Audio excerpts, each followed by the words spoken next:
Una mujer parada en la puerta de mi casa de playa, con maleta en mano y una sonrisa que lo decía todo sin decir nada, miró a mi esposo directo a los ojos antes de mirarme a mí, y dijo con una calma que helaba la sangre: «Sorpresa. Yo también me quedaré aquí». Esperaba que me quebrara, que gritara, que hiciera una escena que le diera el drama que claramente había venido a buscar, pero algo dentro de mí se acomodó en un lugar frío y silencioso que nunca había sentido antes, un lugar donde no había llanto ni desesperación, solo una decisión tomándose sola. Sonreí, volví adentro, hice mis maletas con una calma que ni yo misma entendía, y me instalé esa misma tarde en el resorte al lado, con vista al mismo mar, sin dar ninguna explicación. Esa noche, alguien tocó mi puerta. Y ahí fue cuando entendí que rendirse nunca había sido parte de mi historia. Antes de contarte lo que pasó esa noche cuando tocaron mi puerta, necesito que entiendas algo importante, porque esta historia no empezó en esa casa frente al mar, empezó mucho antes, en una versión de mí que creía con toda el alma que el amor era suficiente para sostener cualquier cosa. Conocí a Marcos cuando las dos teníamos poco más de 20 años y la vida parecía una promesa abierta, de esas que caben en cualquier dirección que elijas. Era encantador, atento, del tipo de persona que te hace sentir vista en un mundo donde la mayoría pasa de largo sin detenerse. Nos enamoramos rápido, con esa intensidad que cuando la vives crees que es señal de que algo es verdadero, y cuando nos casamos 3 años después, sentí que había encontrado exactamente donde quería estar.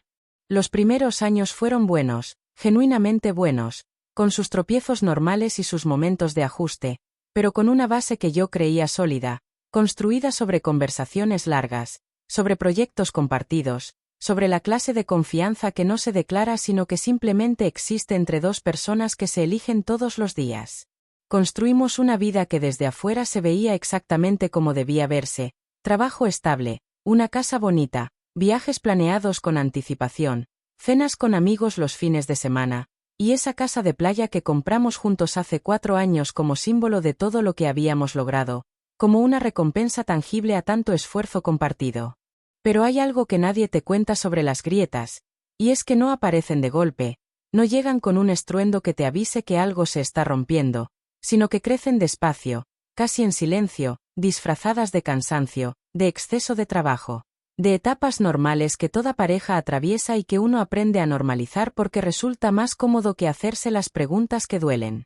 Marcos empezó a viajar más por trabajo hace aproximadamente 2 años, o al menos eso era lo que me decía, y yo le creí porque no tenía ninguna razón visible para no hacerlo, porque cuando alguien lleva años siendo tu persona de confianza, tu punto de referencia, la duda no llega fácil, llega cuando ya acumuló demasiado peso para seguir ignorándola. Había noches en que llegaba tarde y yo ya estaba dormida, mañanas en que salía antes de que yo abriera los ojos, fines de semana donde su atención estaba en otra parte aunque su cuerpo estuviera sentado frente a mí. Pero me decía a mí misma que era el trabajo, que era el estrés, que era una etapa, que las parejas pasan por momentos así y que lo importante era no soltarse. Isabela, me repetía en silencio, esto es normal, esto pasa, esto se pasa. Y me lo creí más tiempo del que debería habérmelo creído. Fue mi mejor amiga quien me dijo primero que algo no se veía bien, con mucho cuidado, con esa delicadeza que tienen las personas que te quieren de verdad cuando tienen que decirte algo que saben que va a doler. Me dijo que había notado cosas, actitudes, ausencias que no encajaban, y que como mi amiga no podía quedarse callada aunque supiera que quizás no quería escucharlo.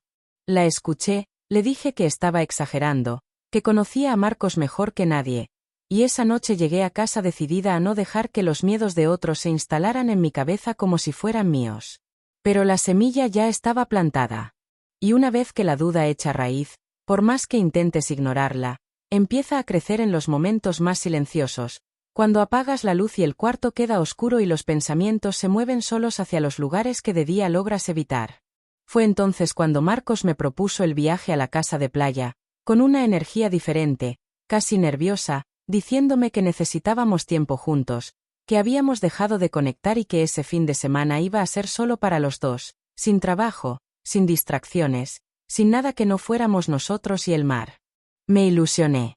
Así de simple y así de doloroso es admitirlo ahora, me ilusioné de verdad, porque quería creer que ese viaje era la señal de que todavía había algo que salvar, de que él también lo veía y quería pelearlo conmigo. Hice la maleta con cuidado, elegí cada cosa pensando en esos días juntos, y manejé las 4 horas hasta la costa con una esperanza que no me había dado cuenta cuánto necesitaba sentir. Llegamos un viernes por la tarde, el sol todavía alto, el olor a mar entrando por las ventanas del carro, y por unas horas todo se sintió como antes, como cuando éramos los dos contra el mundo y eso era suficiente. Pero el sábado por la mañana, mientras tomaba café frente al mar, Marcos recibió un mensaje que lo puso inquieto, guardó el teléfono rápido, demasiado rápido, y dijo que necesitaba salir un momento a hacer una llamada. Nunca hizo esa llamada. Porque media hora después sonó el timbre, y cuando abrí la puerta, ahí estaba ella.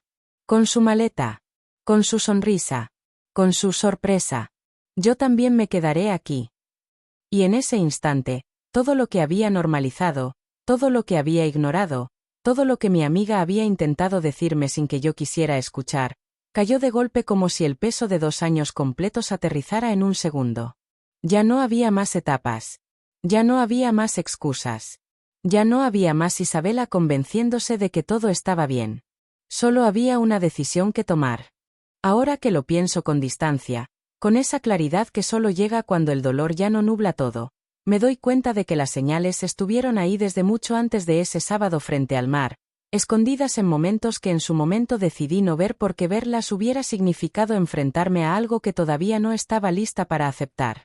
La primera vez que algo me incomodó de verdad fue hace casi un año, en una cena con amigos en común, una de esas noches tranquilas donde todos están relajados y las conversaciones fluyen sin filtro porque nadie está tratando de impresionar a nadie.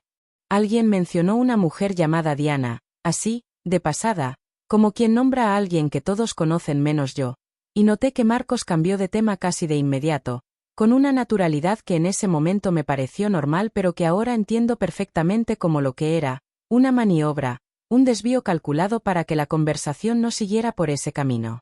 Le pregunté después, ya en casa, quién era Diana, con toda la calma del mundo, sin acusación ni drama, simplemente preguntando. Me dijo que era una compañera de trabajo, nada importante, alguien del equipo con quien coincidía en reuniones de vez en cuando, y me lo dijo mirándome a los ojos con una seguridad que no dejaba espacio para dudar, de esa seguridad que solo tienen las personas que llevan tiempo practicando lo que van a decir. No pregunté más. Guardé el nombre en algún lugar de la cabeza sin darle demasiado peso y seguí con mi vida porque eso era lo más fácil. Seguir, no remover, no buscar problemas donde quizás no los había. Pero el nombre no desapareció del todo. Semanas después encontré una notificación en la pantalla de su teléfono. No estaba husmeando, simplemente estaba ahí visible cuando pasé cerca de la mesa, y decía algo como ya llegué, avísame cuando puedas hablar, sin nombre guardado, solo un número. No lo abrí, no pregunté, lo dejé pasar con esa habilidad que uno desarrolla cuando lleva tiempo evitando conversaciones incómodas, esa habilidad de mirar sin ver, de notar sin registrar, de saber sin querer saber. Hubo una tarde que llegó a casa con una historia que no cerraba bien. Había dicho que estaría en una junta hasta las 8, pero llegó pasadas las 10 con una explicación que sonaba demasiado detallada, demasiado construida, de esas explicaciones que tienen tantas partes que cuando terminas de escucharlas ya no recuerdas bien por dónde empezaron. Y yo asentí, dije que no había problema, calenté su cena en silencio y me fui a dormir diciéndome que estaba exagerando, que una persona cansada no inventa problemas donde no los hay. Lo que más me pesa ahora no es haberlo descubierto tarde, sino haberme convencido activamente de no descubrirlo, de tapar con capas de normalidad algo que en el fondo ya sentía como una piedra en el pecho que no terminaba de irse nunca. Mi cuerpo lo sabía antes que mi mente.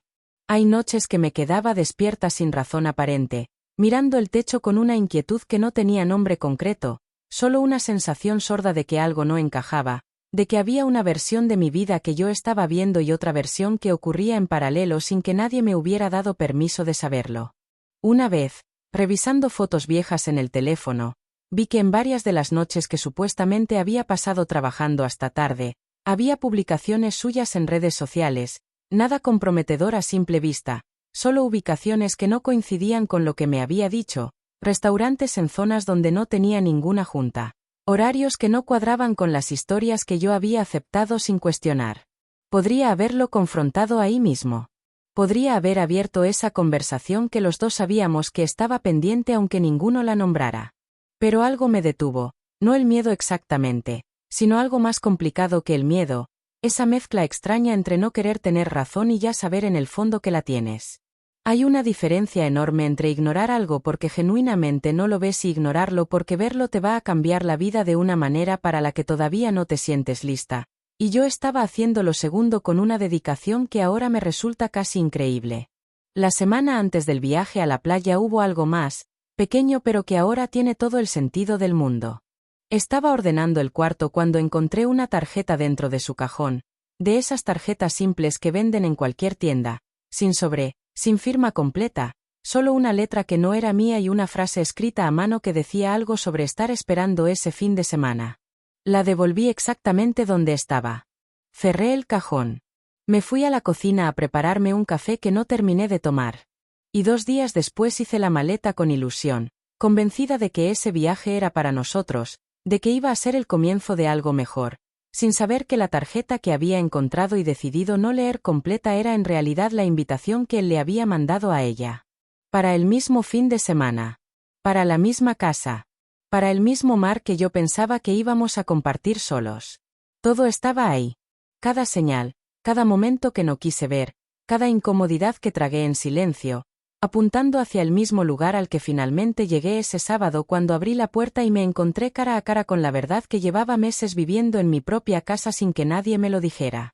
Y aún así, incluso en ese momento, incluso con todo lo que ya sentía, no estaba completamente preparada para lo que vino después. El viaje a la casa de playa no fue una idea que surgió de la nada, y eso es algo que entendí mucho después, cuando ya tenía suficiente distancia para ver el cuadro completo sin que el dolor me distorsionara la perspectiva. Fue él quien lo propuso, un martes por la noche, mientras cenábamos en silencio con la televisión de fondo como siempre, con esa rutina que se había vuelto tan pesada que a veces parecía que el ruido de la tele era lo único que nos quedaba para llenar el espacio entre los dos. Se aclaró la garganta, apagó la pantalla, y me miró de una manera que hacía tiempo no me miraba, con algo que en ese momento interpreté como intención, como ganas, como presencia real. Dijo que necesitábamos reconectar, que se había dado cuenta de que llevábamos demasiado tiempo en piloto automático, que extrañaba que fuéramos los dos solos sin el peso de la semana encima, y que quería que ese fin de semana en la playa fuera un reset, una pausa para recordar por qué habíamos construido todo lo que teníamos juntos. Cada palabra sonó exactamente como lo que yo llevaba meses necesitando escuchar. No lo cuestioné. No busqué doble intención en nada de lo que dijo porque no quería encontrarla, porque hay momentos en que el deseo de que algo sea verdad es tan grande que anula cualquier señal que apunte en dirección contraria, y yo llevaba tanto tiempo queriendo creer que todavía había algo real entre nosotros que recibí esas palabras como si fueran agua después de una sequía larga. Esa noche dormí distinto, con algo parecido a la esperanza instalándose en el pecho, esa sensación liviana que no había sentido en mucho tiempo y que en ese momento atribuía que finalmente las cosas estaban cambiando, a que él también había notado la distancia y quería hacer algo al respecto. Los días siguientes los viví con una energía diferente, planificando el viaje con un cuidado que quizás era exagerado pero que en ese momento sentía completamente natural, elegí con atención lo que iba a llevar, pensé en detalles que hacía tiempo no consideraba, compré una botella de vino que me habían recomendado. Guardé una playlist que habíamos escuchado juntos años atrás y que de alguna manera sentía que iba a ayudar a traer de vuelta algo que habíamos perdido en algún punto del camino sin darnos cuenta exactamente cuándo. Había invertido emocionalmente en ese fin de semana de una manera que ahora me resulta difícil describir sin sentir algo parecido a la ternura por la persona que era en ese momento, por esa versión de mí que todavía creía que el problema tenía solución y que esa solución cabía en 2 días frente al mar. El jueves por la noche, mientras terminaba de organizar todo, él recibió una llamada que tomó en el cuarto con la puerta cerrada, algo que en otro momento quizás hubiera notado más, pero que esa noche pasé por alto porque estaba demasiado concentrada en lo mío, en los planes, en la idea de ese fin de semana que se había vuelto casi un símbolo de todo lo que quería que funcionara. Salió del cuarto unos minutos después con cara de normalidad total, preguntó si ya estaba lista la maleta. Dijo que iba a ser un buen fin de semana, y se fue a dormir antes que yo. Debí haber prestado más atención a esa llamada. Debí haber notado que la puerta cerrada no era un gesto casual sino una decisión, que alguien que no tiene nada que esconder no necesita bajar la voz ni alejarse para contestar el teléfono dentro de su propia casa. Pero no lo hice. Me fui a dormir con la maleta lista y la cabeza llena de expectativas que al día siguiente todavía seguían intactas cuando subimos al carro y pusimos rumbo a la costa. El viaje en carro fue tranquilo, casi agradable, con conversación liviana y música de fondo y esa sensación de que quizás las cosas no estaban tan mal como a veces parecían cuando la semana apretaba demasiado. El mar apareció a lo lejos antes de llegar y algo en el pecho se aflojó de una manera que hacía tiempo no sentía, como si el paisaje solo ya tuviera el poder de suavizar todo lo que andaba tenso adentro. La casa estaba tal como siempre, con ese olor particular a madera y salitre que tanto me gustaba, con la luz de la tarde entrando por las ventanas grandes y pintando todo de un tono cálido que lo hacía ver casi perfecto, casi exactamente como lo había imaginado durante esa semana de preparativos y expectativas acumuladas. La primera noche fue bien. Cenamos en la terraza, tomamos el vino que había traído, hablamos de cosas livianas, nos reímos de algo que no recuerdo bien pero que en ese momento sintió genuino, y por unas horas pude convencerme de que tenía razón. De que ese viaje era exactamente lo que necesitábamos y que todo lo que había sentido en los últimos meses era producto del cansancio y no de algo más profundo y más difícil de nombrar. Me dormí esa noche con algo parecido a la paz. Con la ventana abierta y el sonido del mar entrando despacio y la sensación de que quizás todavía había tiempo para arreglar lo que se había ido rompiendo en silencio. No sabía que a esa misma hora, mientras yo dormía creyendo que todo podía mejorar, ya había alguien en camino hacia esa misma casa, con una maleta hecha y una invitación que no era mía, lista para aparecer al día siguiente y destruir en 30 segundos todo lo que yo había construido en mi cabeza durante una semana completa. La mañana del sábado llegó con sol y con brisa y con un café que me preparé sola porque él ya estaba despierto y afuera con el teléfono en la mano, de espaldas al mar, hablando en voz baja con alguien que claramente no era yo. Y 2 horas después sonó el timbre. El timbre sonó una vez, seco y corto, como si quien estaba del otro lado estuviera completamente segura de que le iban a abrir. Marcos estaba todavía afuera con el teléfono cuando escuché el sonido, y algo en la manera en que giró de golpe hacia la puerta antes de que yo siquiera me moviera me dijo que ese timbre no lo tomó por sorpresa, que sabía exactamente quién estaba del otro lado y que en ese segundo estaba calculando cómo manejar lo que venía, cómo pararse, qué cara poner, qué decir primero y qué dejar para después. Fui yo quien abrió. No porque él no pudiera, sino porque en ese momento todavía era mi casa, todavía era mi fin de semana, todavía era la mujer que había hecho la maleta con ilusión y manejado 4 horas creyendo que ese viaje era para ella, y nada en el universo me hacía sospechar que del otro lado de esa puerta había algo que iba a cambiar la forma en que yo me veía a mí misma y veía todo lo que había construido en los últimos años. Abrí con naturalidad, con la misma cara tranquila de quien espera encontrar a un vecino o a alguien que se equivocó de dirección. Pero no era ninguna de las dos cosas. Era una mujer de aproximadamente mi edad, bien arreglada, con una maleta de fin de semana colgada al hombro y una seguridad en la postura que no venía de la casualidad sino de alguien que conoce el terreno donde está parada, que ha estado ahí antes, que sabe exactamente qué lugar ocupa en la historia aunque todavía no haya dicho una sola palabra. Me miró un segundo. Solo un segundo, con algo en los ojos que no era sorpresa sino evaluación, como quien mide rápidamente una situación para decidir cómo entrar en ella, y luego miró por encima de mi hombro hacia donde estaba Marcos, que para ese momento ya había entrado a la casa y estaba parado a unos metros detrás de mí con una expresión que no era exactamente culpa sino algo más complicado, algo entre el alivio de que el momento que estaba evitando finalmente había llegado y el pánico de no saber cómo iba a terminar. Esa fracción de segundo en que los dos se miraron antes de que alguno dijera algo me contó más que 2 años de conversaciones a medias, de explicaciones demasiado detalladas, de noches en que llegó tarde y yo decidí no preguntar, de puertas cerradas con llave para tomar llamadas dentro de su propia casa. Todo ocurrió en menos de 3 segundos y sin embargo sentí que había visto una película completa. Entonces ella volvió a mirarme a mí, reacomodó la maleta en el hombro con un gesto completamente casual, como quien llega a un lugar donde sabe que tiene derecho a estar, y dijo con una voz pareja y sin ningún temblor. ¡Sorpresa! Yo también me quedaré aquí. No hubo drama en su tono. No hubo agresión ni provocación abierta. Fue peor que eso, fue tranquilidad, Fue la tranquilidad de alguien que lleva tiempo sintiéndose con derecho a ocupar un espacio que no le pertenece y que en algún momento dejó de esconder eso porque ya no le parecía necesario. El silencio que siguió duró quizás 4 o 5 segundos, pero se sintió como algo mucho más largo, de esos silencios donde el aire se vuelve denso y cada persona en la habitación está procesando algo distinto al mismo tiempo sin que nadie se mueva ni diga nada. Sentí que el piso se acomodaba bajo mis pies de una manera diferente, no como si fuera a caerme, sino como si de repente la superficie donde estaba parada hubiera cambiado de textura sin aviso y necesitara un segundo para recalibrar el equilibrio, para encontrar dónde pisar con seguridad en un terreno que ya no reconocía como propio. Detrás de mí, Marcos dijo mi nombre. Solo eso. Solo mi nombre, con una voz baja que no era exactamente arrepentimiento sino el sonido de alguien que está tratando de detener algo que ya sabe que no puede detener, que el momento que había estado postergando finalmente había llegado y que ninguna de las palabras que había ensayado en su cabeza iba a ser suficiente para lo que venía.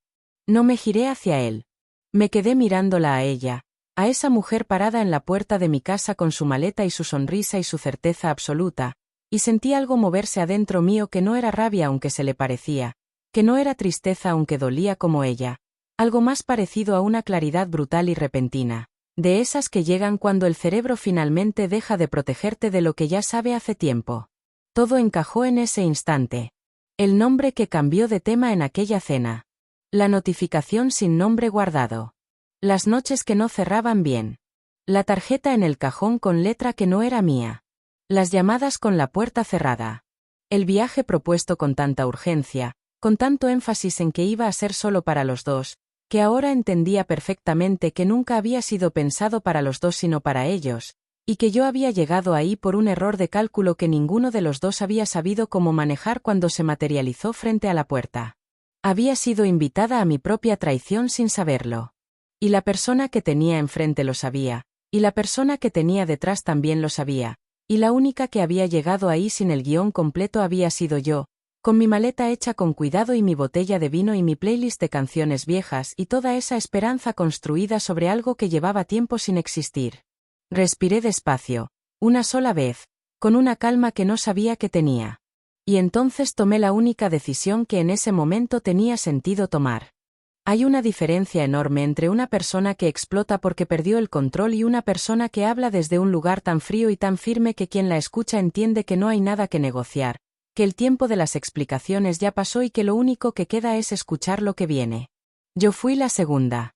Me giré hacia Marcos con una calma que ni yo misma esperaba encontrar en ese momento, sin gritos, sin lágrimas, sin el temblor en la voz que hubiera sido completamente comprensible dadas las circunstancias, y lo miré de una manera que claramente lo incomodó más que cualquier escena que pudiera haber hecho, porque los gritos se pueden rebatir, se pueden minimizar, se pueden usar como argumento para desviar la conversación hacia otro lado, pero el silencio cargado de alguien que ya entendió todo no le deja espacio a nadie para maniobrar.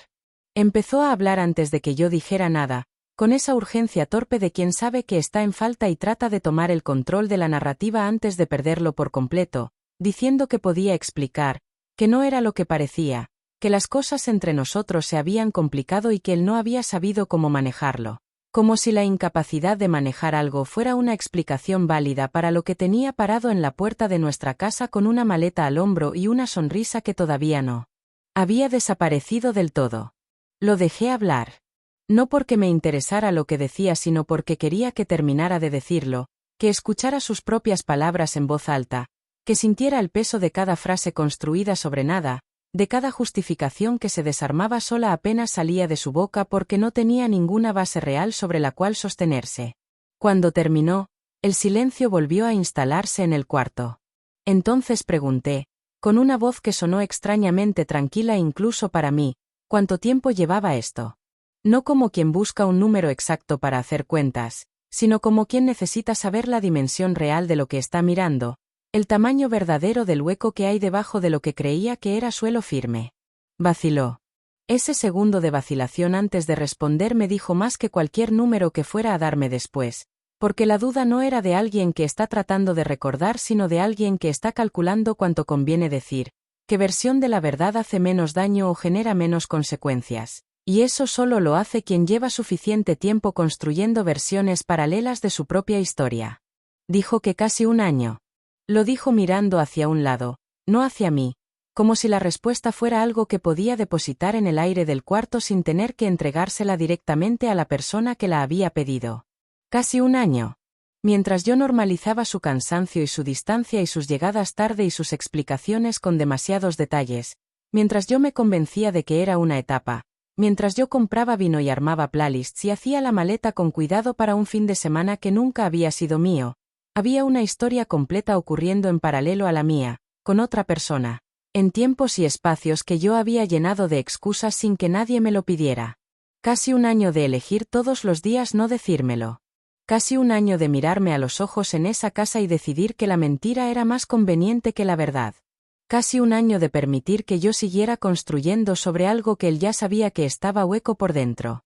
Ella seguía en la puerta.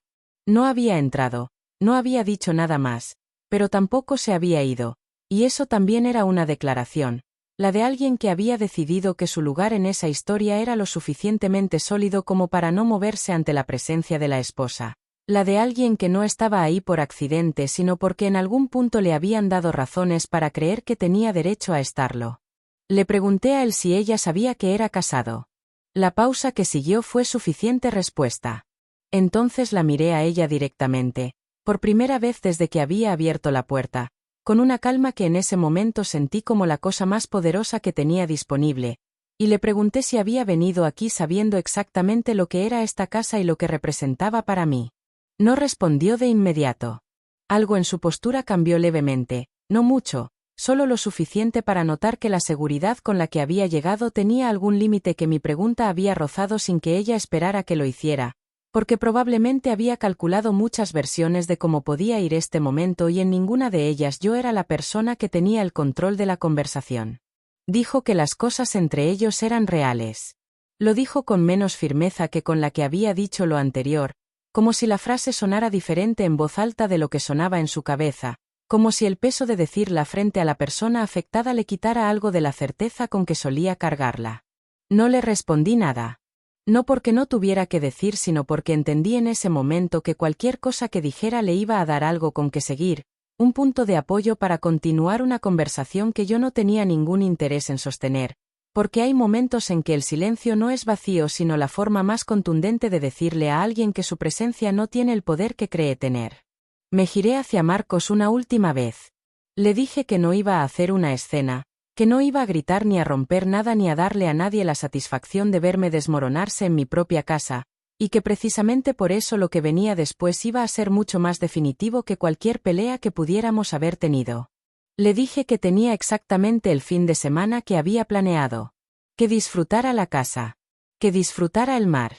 Que disfrutara la compañía que había elegido por encima de todo lo que habíamos construido juntos durante años. Y que cuando volviera a la ciudad, no me iba a encontrar esperándolo. Tomé mis llaves de la mesa, agarré mi bolso, y caminé hacia el cuarto para hacer lo que ninguno de los dos esperaba que hiciera. Empacar con calma. Sin drama. Sin lágrimas visibles. Con la misma concentración con que había deshecho esa maleta apenas unas horas antes creyendo que ese fin de semana iba a cambiar algo entre nosotros. Y tenía razón. Ese fin de semana cambió algo. Solo que no de la manera que había imaginado cuando salí de casa un día antes con el corazón lleno de esperanza y los ojos todavía sin ver lo que ya estaba frente a mí desde hace mucho tiempo. Hay una versión de este momento que hubiera sido más fácil de entender para todos. La de la mujer que llora, que suplica, que pregunta por qué no fue suficiente, que busca en la cara del otro alguna señal de arrepentimiento genuino que le permita aferrarse a algo, cualquier cosa, antes de soltar todo lo que construyó durante años. Esa versión no fui yo.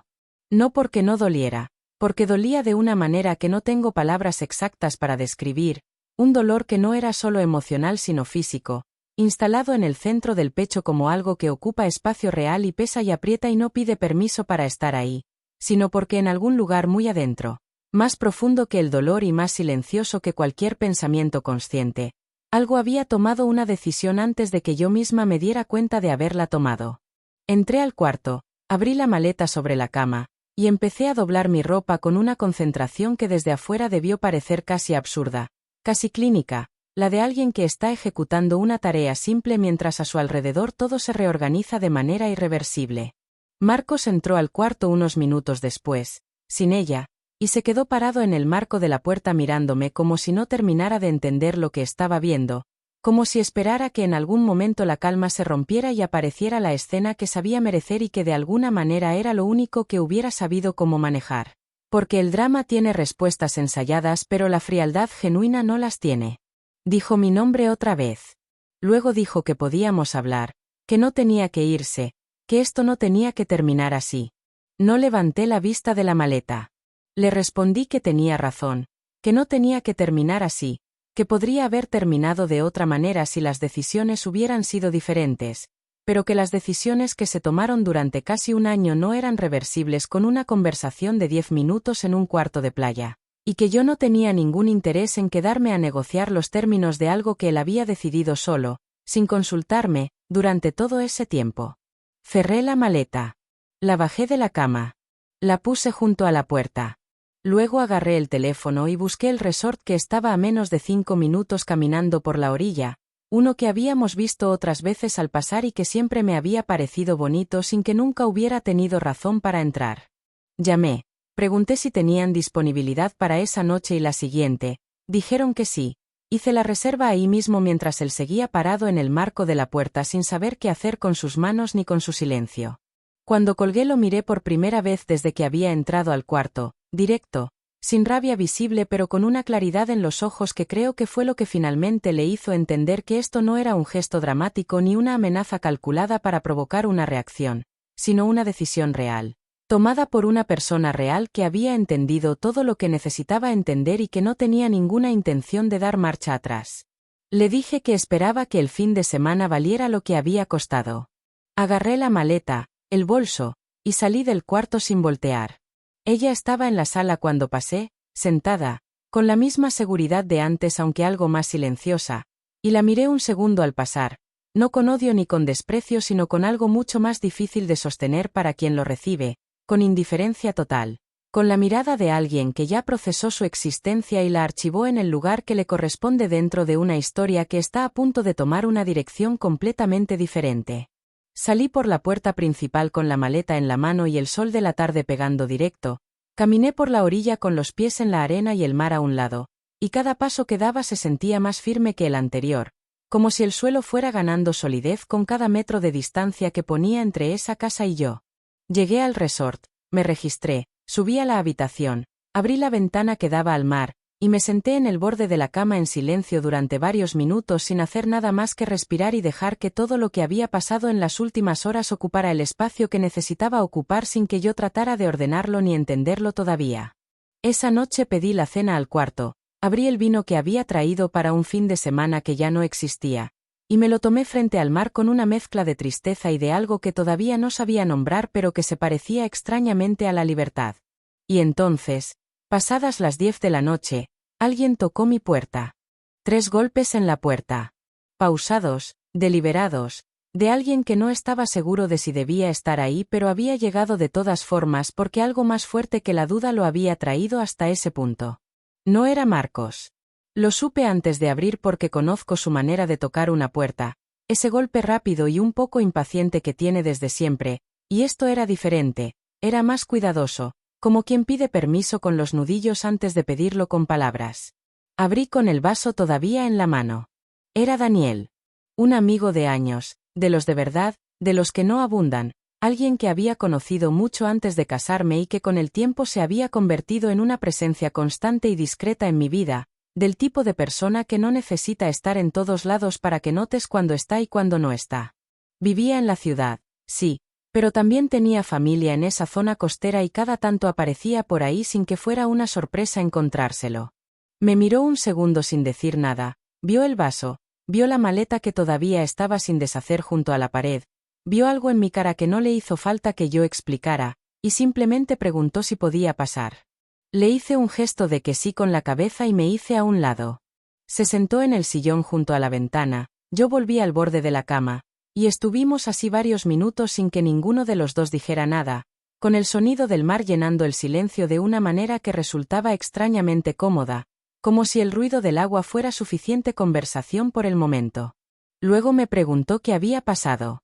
No con curiosidad, sino con esa pregunta directa y sin adornos que solo se hace cuando genuinamente se quiere saber, cuando no hay intención de juzgar ni de aconsejar, sino simplemente de entender, de estar presente de una manera que no pide nada a cambio. Se lo conté. Todo, desde el principio, desde la propuesta del viaje y la maleta hecha con cuidado y la primera noche que había ido bien y el café del sábado por la mañana y el timbre y la mujer en la puerta y la conversación en el cuarto y la reserva hecha por teléfono mientras él miraba sin saber qué hacer. Hasta la caminata por la orilla y el vino abierto solo y los minutos sentada frente al mar tratando de respirar despacio. Escuchó sin interrumpir. Sin hacer caras ni emitir juicios ni lanzar preguntas que desviaran el relato hacia donde él quisiera llevarlo. Solo escuchó, que es probablemente la cosa más difícil y más valiosa que alguien puede hacer por otra persona en un momento así. Cuando terminé, dijo algo que no esperaba. Dijo que lo sabía. No todo, no los detalles, pero que llevaba tiempo viendo cosas que no cuadraban y que en más de una ocasión había estado a punto de decirme algo sin saber si era su lugar hacerlo, si tenía derecho a poner ese peso sobre mis hombros cuando no tenía certeza absoluta de lo que estaba viendo. Y que ahora lamentaba no haber encontrado la manera de decírmelo antes aunque no supiera exactamente cómo haberlo hecho sin hacerme daño igual. Le dije que no lo culpaba. Y era verdad, no lo culpaba, porque yo misma había tenido las señales frente a los ojos durante meses y había elegido no verlas, y no tenía sentido pedirle a otra persona que hiciera lo que yo misma no había sido capaz de hacer. Nos quedamos en silencio otra vez, pero distinto, más liviano, del tipo de silencio que existe entre personas que llevan suficiente tiempo conociéndose como para no necesitar llenarlo constantemente. Después de un rato se ofreció a quedarse, no de manera incómoda ni con intención de nada más que lo que decía, sino con la simplicidad de alguien que no quiere que su amiga esté sola en una habitación de hotel procesando algo de ese tamaño sin nadie cerca. Le dije que no hacía falta, que estaba bien, y era parcialmente verdad. Estaba entera. Eso era lo que estaba. No bien en el sentido de que no doliera, sino entera en el sentido de que seguía siendo yo, de que la persona que había abierto esa puerta horas antes y tomado decisiones con una calma que todavía me sorprendía seguía presente y seguía siendo reconocible para sí misma, que es probablemente lo más importante que puedes comprobar en un momento donde todo lo demás se está reorganizando sin pedirte permiso. Se fue poco después, despacio, con esa discreción que lo caracterizaba, y antes de cerrar la puerta se giró y dijo que estaba orgulloso de cómo lo había manejado. No respondí nada. Cerré la puerta, apoyé la espalda contra ella un segundo, y dejé que esa frase se acomodara en algún lugar adentro donde todavía había espacio para recibirla. Luego miré el teléfono. Tenía 14 mensajes sin leer. 14 mensajes.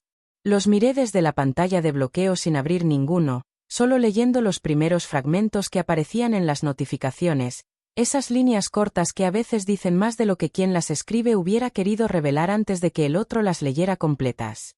Los primeros eran de él. 4 seguidos, enviados en los primeros 20 minutos después de que salí por la puerta con la maleta, con ese ritmo acelerado de quien está procesando en tiempo real que la situación se le fue de las manos y todavía no sabe exactamente cómo recuperarla. El primero decía que necesitábamos hablar, que no podía irse así, que había cosas que yo no sabía y que cambiaban el contexto de todo. Esa frase, cosas que yo no sabía que cambian el contexto, es una de las más reveladoras que puede decir alguien en una situación así, porque lo que realmente significa es que hay una versión de la historia construida especialmente para hacerla más tolerable para quien la cuenta, no para quien la recibe. El segundo decía que entendía que estuviera enojada pero que reaccionar así no iba a solucionar nada. Reaccionar así. Como si empacar con calma y reservar una habitación en el resorte al lado fuera una reacción exagerada ante encontrar a la amante en la puerta de tu propia casa de playa durante un fin de semana que supuestamente era para reconectar como pareja. El tercero preguntaba dónde estaba. El cuarto decía que estaba preocupado. Los leí todos sin responder ninguno, con esa distancia que se instala cuando ya tomaste una decisión real y el ruido del otro lado deja de tener el poder que tenía antes, cuando las palabras que en otro momento hubieran abierto una grieta por donde colarse ahora simplemente rebotan en una superficie que ya no tiene la misma textura que antes. Luego estaban los mensajes de ella. 2. enviados con menos de 10 minutos de diferencia entre uno y otro, desde un número que no tenía guardado pero que reconocí de inmediato porque era el mismo que había visto meses atrás en la pantalla de bloqueo de su teléfono aquella noche en que decidí no preguntar nada. El primero decía que no había querido que las cosas pasaran así, que entendía que debía ser difícil para mí, pero que había cosas entre ellos que existían con independencia de lo que yo decidiera hacer a partir de ese momento. Lo leí 2 veces. No porque necesitara releerlo, sino porque quería asegurarme de que estaba entendiendo bien el nivel de convicción que hacía falta para enviar ese mensaje a la esposa, desde el teléfono, esa misma tarde, mientras todavía estaba en la casa que no era suya. El segundo era más corto. Decía que esperaba que con el tiempo pudiera entenderlo. No respondí ninguno de los dos. No porque no tuviera que decir, sino porque responder hubiera significado aceptar que esa conversación era una que valía la pena tener. Y no lo era, no en ese momento, no desde esa habitación con el mar afuera y el vino a medias y toda la claridad del mundo sobre lo que había pasado y lo que venía después. Luego había mensajes de su hermana, que siempre había sido cercana a mí y que evidentemente ya sabía algo porque el tono de sus palabras no era el de alguien que está preguntando qué pasó, sino el de alguien que ya tiene una versión y quiere saber cómo estoy dentro de ella. Con esa mezcla característica de lealtad dividida que tienen las personas cuando el conflicto ocurre entre alguien de su sangre y alguien a quien también quieren de verdad. Le respondí solo a ella. Cortó y sin drama, diciéndole que estaba bien, que estaba en el resort de al lado, que no necesitaba nada por el momento y que cuando tuviera cabeza para hablar le escribía yo primero. Después apagué la pantalla y dejé el teléfono boca abajo sobre la mesa de noche.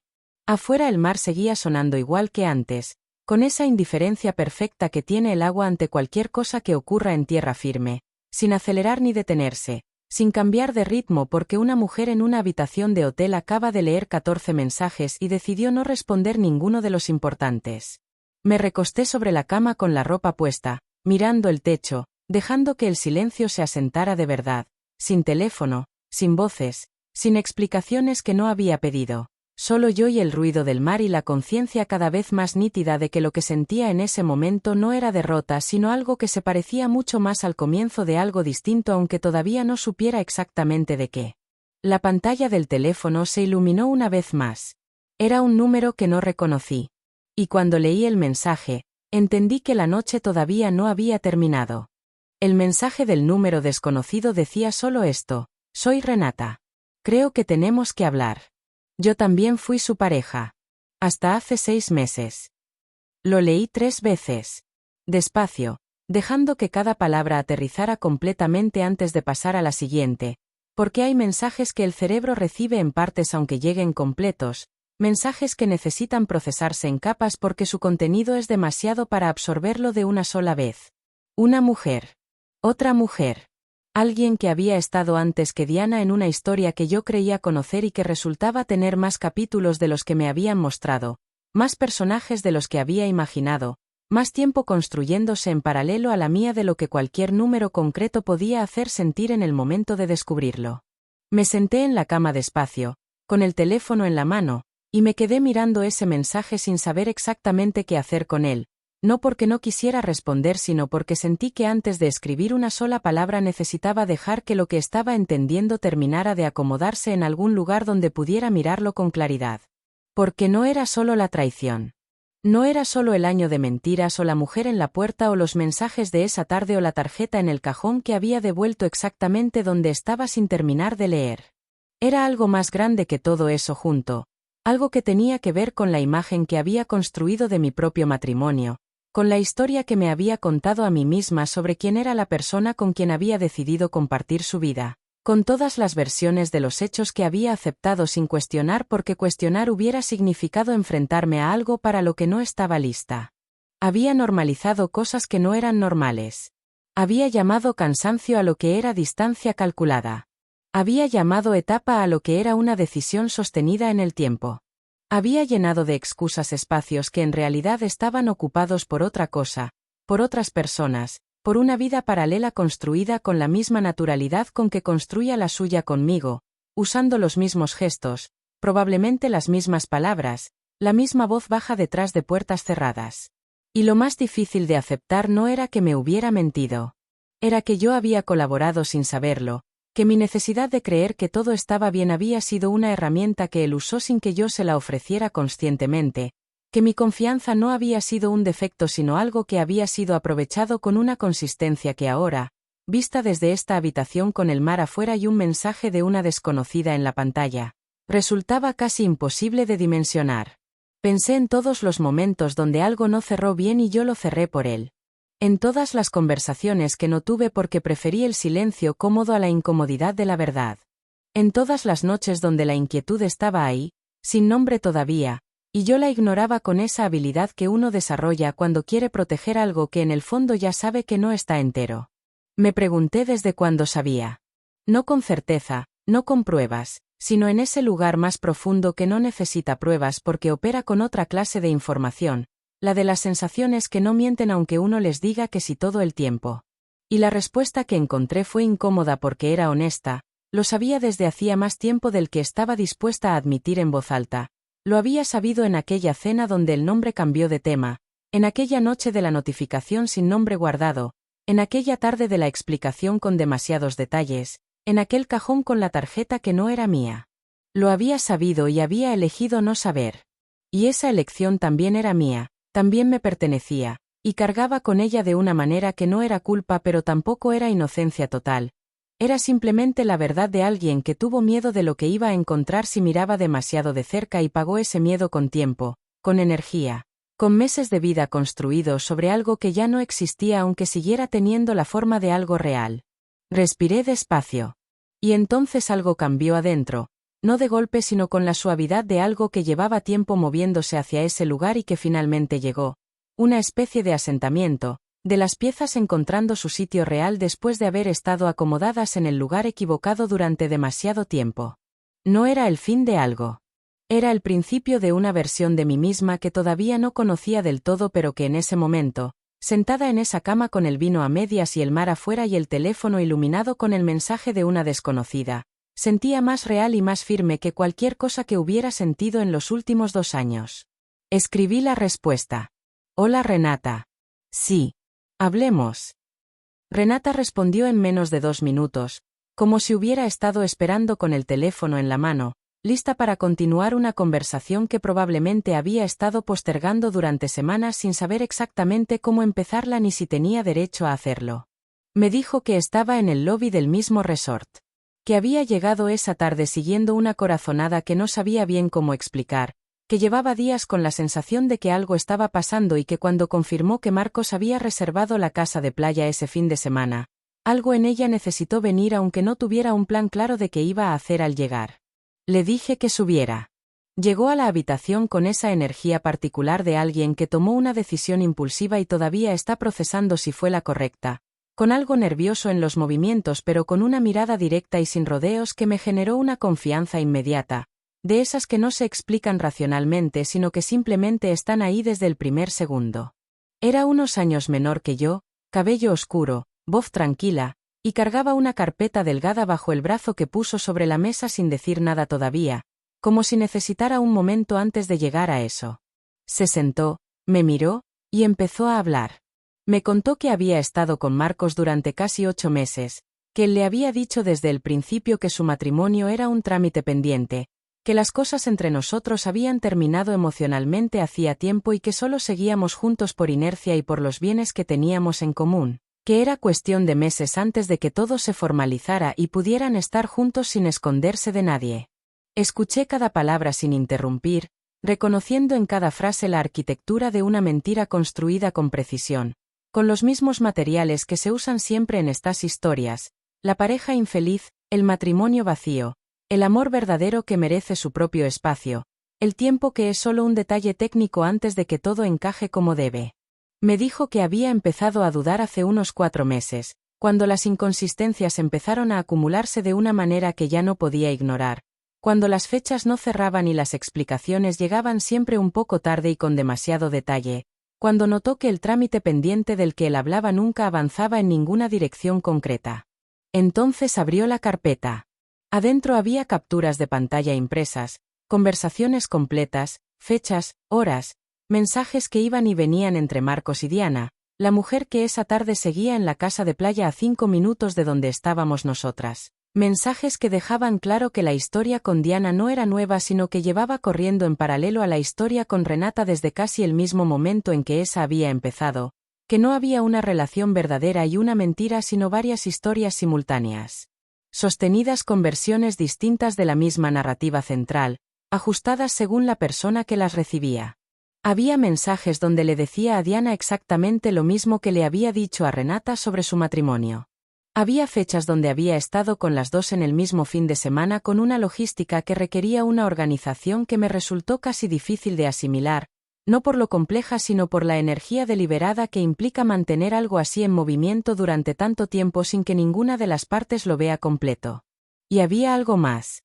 Una conversación donde Marcos y Diana hablaban de ese fin de semana en la playa, planeado no como una sorpresa romántica sino como una prueba, una manera de ver hasta dónde podían llegar, de medir si yo reaccionaría o si seguiría siendo la misma persona que llevaba meses sin preguntar demasiado, la que normalizaba y callaba y seguía construyendo sobre un suelo que ellos sabían perfectamente que estaba hueco.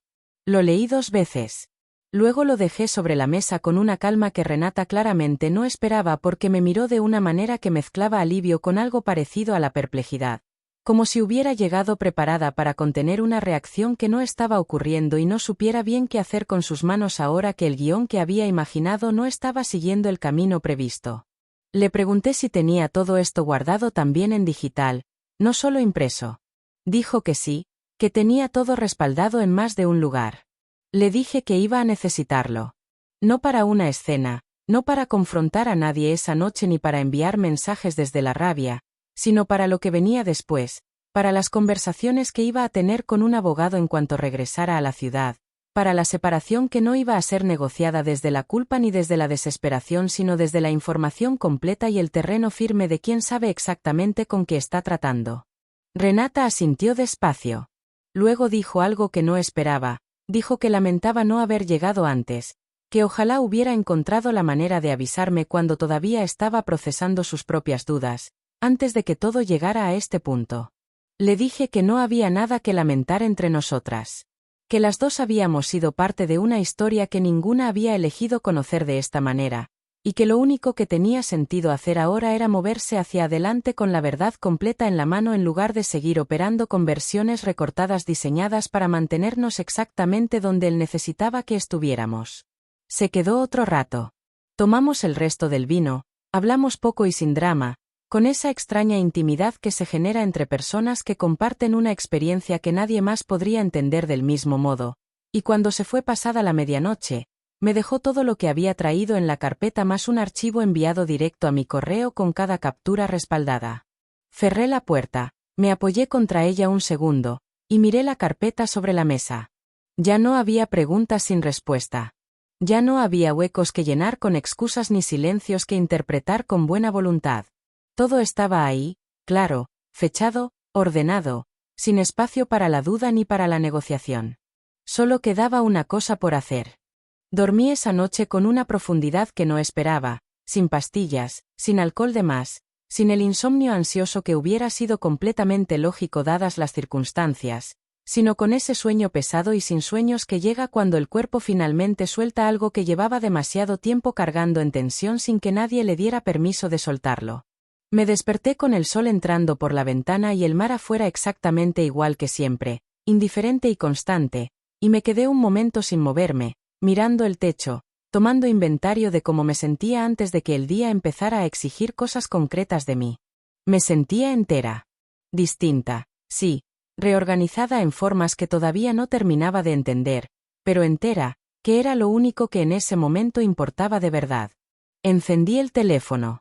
Más mensajes, más del mismo patrón de la noche anterior, más palabras construidas desde la urgencia de quien necesita recuperar el control de una situación que ya se le escapó por completo, mezcladas con silencios estratégicos calculados para generar la ansiedad que los mensajes directos no habían logrado provocar.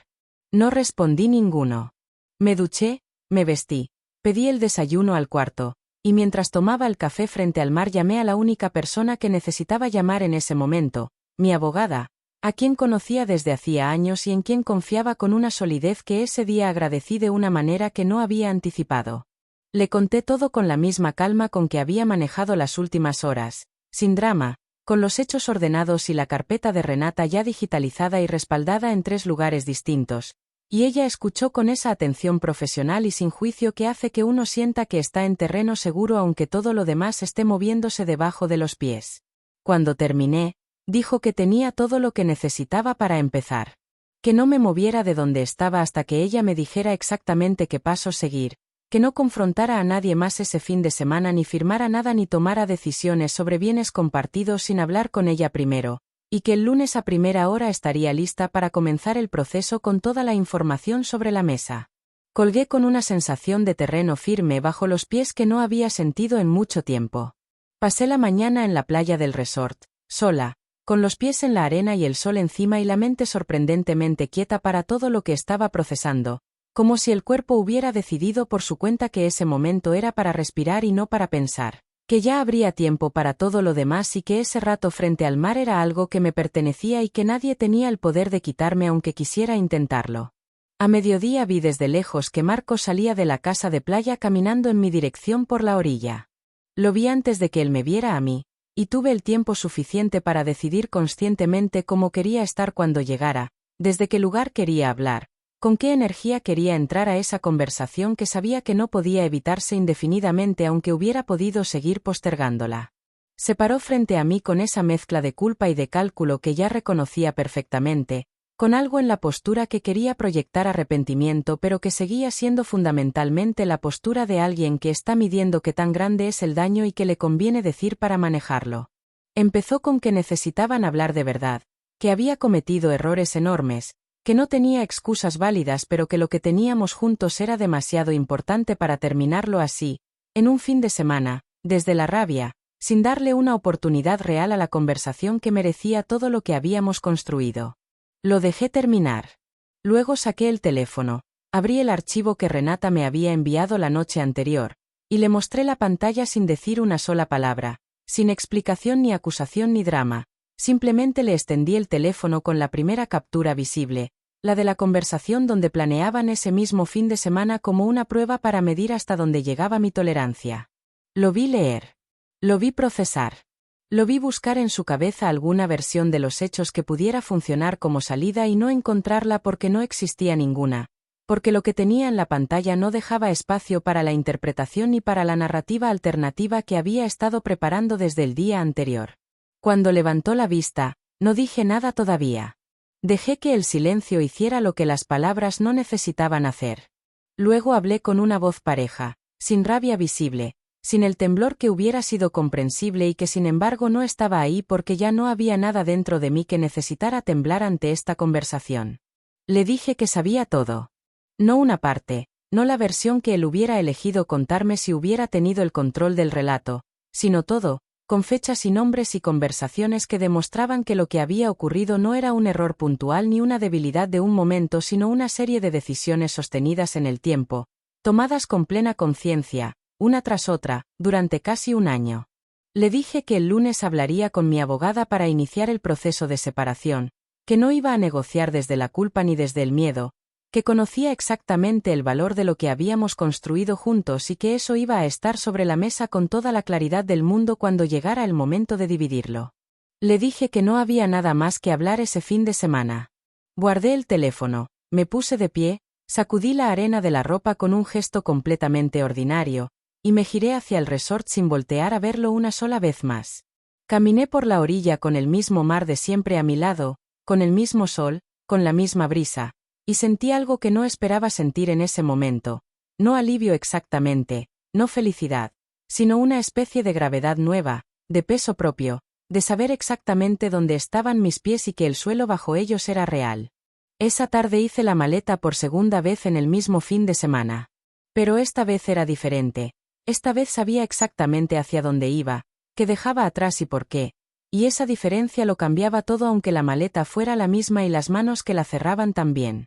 El camino de regreso a la ciudad lo hice sola, con la maleta en el maletero y el silencio adentro del carro y las 4 horas de carretera extendiéndose frente a mí como algo que no me pesaba sino que simplemente estaba ahí, neutro, necesario, el espacio físico entre lo que había sido ese fin de semana y lo que venía después.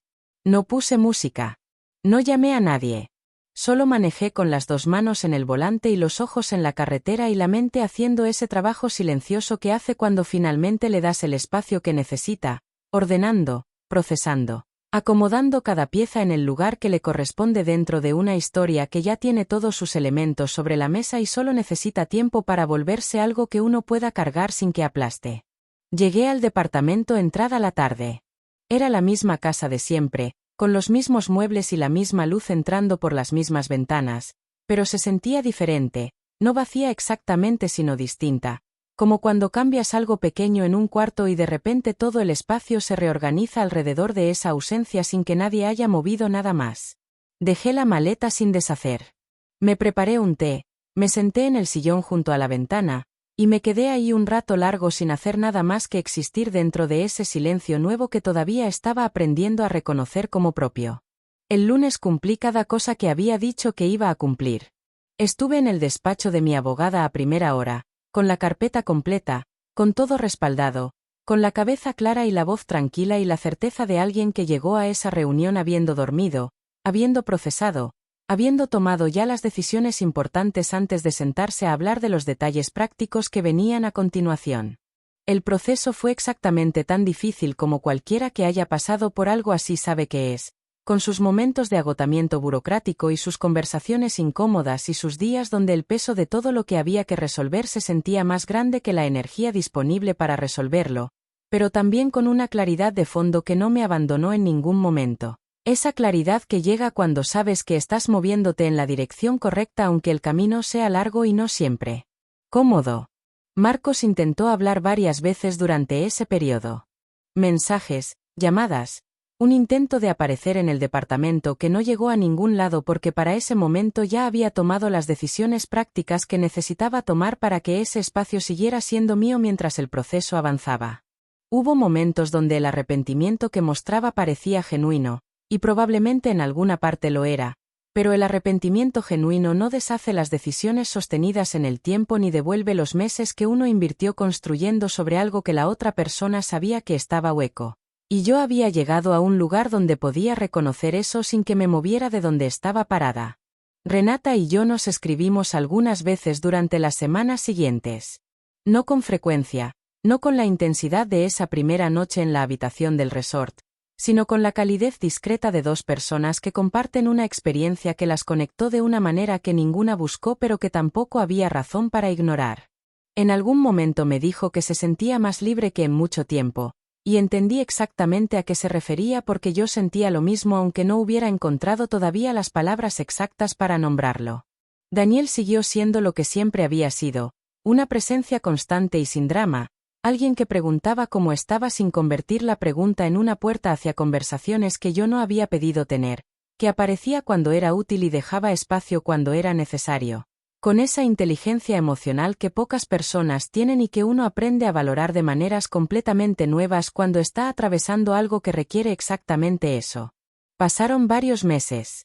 El proceso avanzó, los papeles avanzaron. La vida avanzó con esa terquedad que tiene de seguir moviéndose hacia adelante aunque uno no siempre se sienta listo para acompañarla, y en algún punto que no pude señalar con exactitud me di cuenta de que había dejado de contarle los días desde ese fin de semana, que había dejado de cargar cada mañana con el peso específico de lo que había pasado como si fuera algo que necesitaba sostener conscientemente para no olvidar que me había enseñado.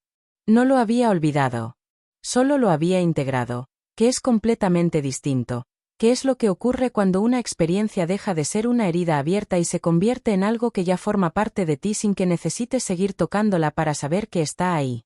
Hubo una tarde, meses después, sentada en un café cerca del trabajo con el sol entrando por el vidrio y una taza de café entre las manos y nada urgente esperándome en ningún lado, en que me di cuenta de que era genuinamente feliz en ese momento, no de manera ruidosa ni eufórica sino con esa felicidad quieta y sin aspavientos que es la más real de todas. La que no necesita que nada sea perfecto para existir, la que simplemente está ahí cuando uno finalmente está en el lugar correcto dentro de su propia vida.